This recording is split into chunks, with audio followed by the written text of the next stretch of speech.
तो hello friends, तो कैसे हैं आप लोग। उम्मीद करता हूँ कि अच्छे होंगे। तो दोस्तों, जैसा कि आप अपने स्क्रीन पे देख सकते हैं, ये मैथ का प्रैक्टिस सेट 2 है। इससे पहले प्रैक्टिस सेट 1 मैं करवा चुका हूँ आपको। उसमें मैंने 5 क्वेश्चन करवाए थे और 6th आपको होमवर्क में दिया था। उम्मीद करता हूँ कि आपने क्वेश्चन कर लिया होगा। ठीक है, अगर नहीं किया तो अभी मैं आपको सॉल्यूशन उसका दे दूँगा। ठीक, ये जो क्वेश्चन है वो army, GD, navy, MR, air force, group Y और कोस्ट गार्ड डीबी जो डोमेस्टिक ब्रांच होती उनके लिए इम्पॉर्टेंट है। सब प्रीवियस ईयर क्वेश्चन है, इसलिए ध्यान से समझिएगा। तो चलिए पहला क्वेश्चन देखते हैं। तो देखिए 51 स्क्वायर माइनस 49 स्क्वायर। तो देखिए इसको शॉर्ट ट्रिक इसकी क्या होती है, मैं सारे क्वेश्चनों की आपको शॉर्ट ट्रिक ही बताऊंगा। ठीक है, तो इसकी जो शॉर्ट ट्रिक होती है, देखिए ये एक फार्मूला है मैथ का। मैथ में एक फार्मूला होता है ए स्क्वायर माइनस बी स्क्वायर का। इसका जो फार्मूला होता है वो होता है ए प्लस बी और ए माइनस बी। एक ब्रैकेट में ए प्लस बी और दूसरे ब्रैकेट में ए माइनस बी। तो जब आप इसको ए स्क्वायर और बी स्क्वायर से कंपेयर करेंगे तो ए की वैल्यू जो है वो 51 आ जाएगी और बी की वैल्यू 49। इसी फार्मूले में रख दीजिए, आपको आपका आंसर मिल जाएगा। तो देखिए 51 माइनस यहाँ पे 49। तो देखिए 51 प्लस 49 100 हो गया। और 100 दूसरे ब्रैकेट में 51 में से 49 जाएगा तो 2 बचेगा। तो देखिए 2 को जब आप 100 से मल्टीप्लाई करेंगे तो आपका 200 आंसर आ जाएगा। तो 200 आंसर कौन से ऑप्शन में है, तो ऑप्शन सी में है। ठीक है, तो आपका ऑप्शन सी जो है वो बिल्कुल राइट है। ठीक, अगर क्वेश्चन समझ आया हो तो वीडियो को लाइक ज़रूर कर दीजिएगा। ठीक, अगला क्वेश्चन पे चलते हैं। तो देखिए अब आपको इसको जो है सिंपल फॉर्म में लिखना है। ये जो आपको दिया हुआ है इसको सिंपल फॉर्म में लिखना है। तो सबसे पहले सिंपल फॉर्म करने के लिए सबसे बड़ी चीज़ों को सबसे छोटा बना लेते हैं। तो देखिए ये तो सबसे छोटे मतलब सबसे सिंपल फॉर्म में दिया हुआ है, ये भी सिंपल फॉर्म में दिया हुआ है। ये देखिए ये कुछ सिंपल फॉर्म में नहीं दिया हुआ है, इसको हम लोग बदलते। तो आप क्या करेंगे, 32 का फैक्टर कर लेंगे। तो देखिए मैं बता देता हूँ, आप एलसीएम भी लेके देख सकते हैं। ठीक है, तो 32 का जब आप फैक्टर करेंगे तो 32 का फैक्टर आएगा 2 इंटू 2 इंटू 2 इंटू 2, 2 की पावर 5 जिसको कहते हैं। ठीक है, तो देखिए 2 जो 4 2 है वो तो कॉमन मिल जाएंगे। जैसा कि आप जानते हैं क्या होता है स्क्वायर रूट में, स्क्वायर रूट में पेयर बनते हैं। तो 2 तो पेयर बन गए तो 2 इंटू 2 आ गया, और लेकिन एक खाली छूट गया तो उसकी जगह √2 आ गया। ठीक है, तो ठीक समझ जाइए कि इसका क्या बनेगा, इसका बनेगा 2√2। ठीक है, 32 का 2√2 बनेगा। तो यहाँ पे देखिए यहाँ पे 32 का 2√2 आ गया। ठीक है, याद रखिएगा। उसके बाद आप प्लस 50 का ले लीजिए। तो 50 का जब आप फैक्टर करेंगे तो आएगा 2 इंटू 5 इंटू 5। तो देखिए 5 का तो पेयर बन गया और 2 खाली रह गया तो 5√2। तो 5√2 इसका आ गया। तो देखिए 5√2 इसका आ गया प्लस 2√2 इसका आ गया। उसके बाद माइनस 2√2 पहले से था, इसका 4√2 आया, माफ़ करिएगा। 2√2 यहाँ था और ये माइनस 5√3। ठीक है, जब आप इन दोनों को जोड़ेंगे, देखिए ये माइनस का ये भी माइनस का है तो ये दोनों जुड़ेंगे। इन दोनों में √2 सेम है इसलिए ये दोनों सिर्फ जुड़ेंगे, इन दोनों को मत जोड़िएगा। तो 4 और 2 कितना हुआ 6, लेकिन साइन माइनस का आएगा 6√2 प्लस 5√2। देखिए अब ये इसमें से घटेगा तो क्या आ जाएगा, माइनस का √2। और इधर क्या बचा हुआ था, 1 मिनट, उसमें से घटा तो आ गया आपका माइनस का √2। और उधर क्या बचा था, उधर बचा था 5√3। ठीक है, तो ये आपका आंसर हो गया। इससे ज़्यादा इसमें आप सॉल्व नहीं कर सकते। तो आपका ऑप्शन ए जो है वो बिल्कुल राइट है। अगर क्वेश्चन ना समझ आया तो वीडियो को एक बार जब आप फिर से देखोगे तो आपको पक्का समझ आ जाएगा, क्योंकि इससे आसान तरीका इस क्वेश्चन को सॉल्व करने का नहीं है और ये कई बार क्वेश्चन पूछा गया है। ठीक, तो अगले सवाल पे चलते हैं। तो क्वेश्चन नंबर 9 है, एक कक्षा में 24 छात्रों का औसत भार जो है, औसत भार एवरेज जो है, एवरेज वेट है वो 40 किलोग्राम दिया हुआ है। यदि अध्यापक का भार भी सम्मिलित कर दें तो औसत भार 1 किलोग्राम बढ़ जाता है। तो आपको अध्यापक का भार निकालना है। चलिए एक एक लाइन समझिए। पहले देखिए 24 छात्रों का औसत भार 40 है, तो मतलब देखिए 24 गुणे 40 जब आप करेंगे, 24 गुणे 40 करेंगे तो आपका आ जाएगा 960। ठीक है, 24 गुणे 40 किया तो 960 आ गया।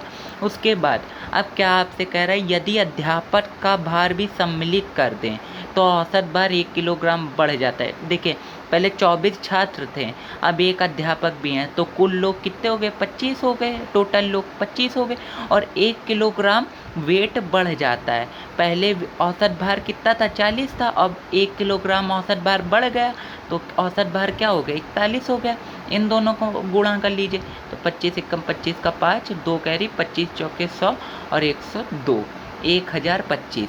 तो 1025 में से जब आप 960 को माइनस करोगे तो आपका अध्यापक का भार निकल आएगा 65 किलोग्राम। तो 65 किलोग्राम किस ऑप्शन में, तो ऑप्शन सी जो है वो आपका राइट है बिल्कुल। ठीक है, तो अगले क्वेश्चन पे चलते हैं। 1 मिनट, कुछ गलती हो रही है, रुकिए। नहीं ठीक है, कोई गलती नहीं हो रही, 65 किलोग्राम आपका आंसर सही है।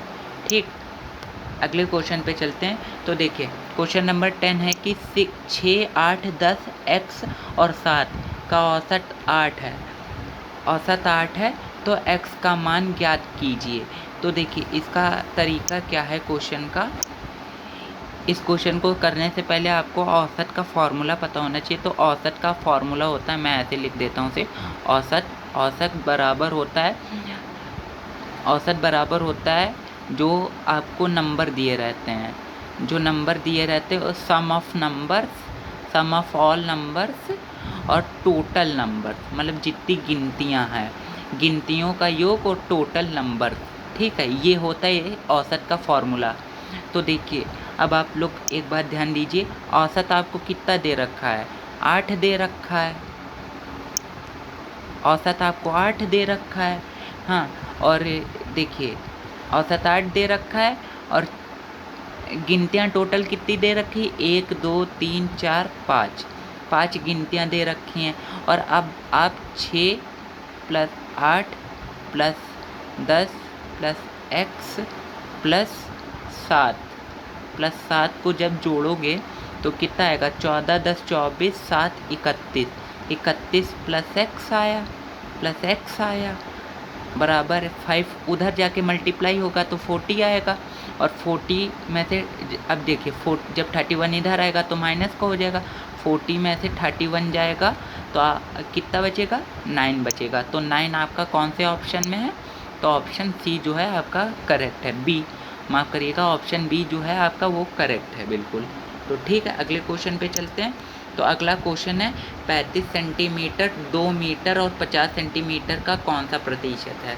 तो इसको अलग अलग मत समझ, 2 मीटर 50 सेंटीमीटर को आप अलग मत समझिएगा, ये कुल हुआ 250 सेंटीमीटर। देखिए 200 मीटर में 2 मीटर में 200 सेंटीमीटर होते हैं और 50 सेंटीमीटर आपको पहले से दिया है, तो 250 सेंटीमीटर। तो आपको बताना है 35 सेंटीमीटर 250 सेंटीमीटर का कौन सा प्रतिशत है।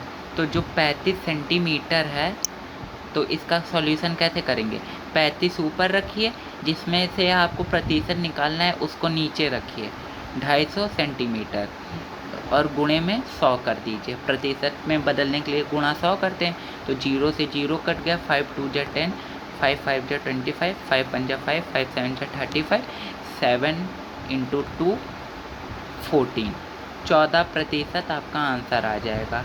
ठीक है, तो 14% कौन से ऑप्शन में है, तो आपका ऑप्शन जो डी है वो बिल्कुल राइट है।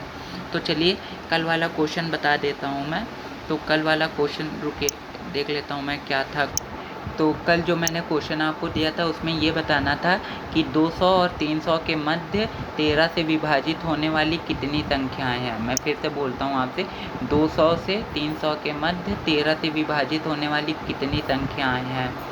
ठीक है, ये बताना था आपको। तो देखिए इसका बड़ा सिंपल सा फार्मूला होता है, मैं फार्मूला आपको पहले बता देता हूँ। देखिए क्या होता है फार्मूला, L बराबर A + n-1 और D। तो D जो रहेगा वो आपका डिफरेंस रहेगा, डिफरेंस कितने का है, 13 का है। ठीक है, 1 एन आपको निकालना है। देखिए ए का मतलब ए जो है वो पहला पद होता है, तो लेकिन पहला पद 200 नहीं होगा, क्योंकि 200 जो होता है वो 13 से विभाजित नहीं होगा। 200 के बाद पहला पद 208 आता है, जो 13 से विभाजित होता है। आपको ये मत भूलना है कि 13 से विभाजित वाले पदों को आपको निकालना है। और आखिरी पद जो रहता है वो 299 रहता है 300 से पहले। ठीक है, तो देखिए अभी इसका कैसे होगा सॉल्व। 13n-13, ठीक है, प्लस 208। तो जब 208 में से 13 जाएगा तो 208 में से 13 गया तो कितना बचा बताइए, एक 195 बचा। ठीक है, 195 195 बचा, और यहाँ पे 13n भी बचा, 13n भी बचा।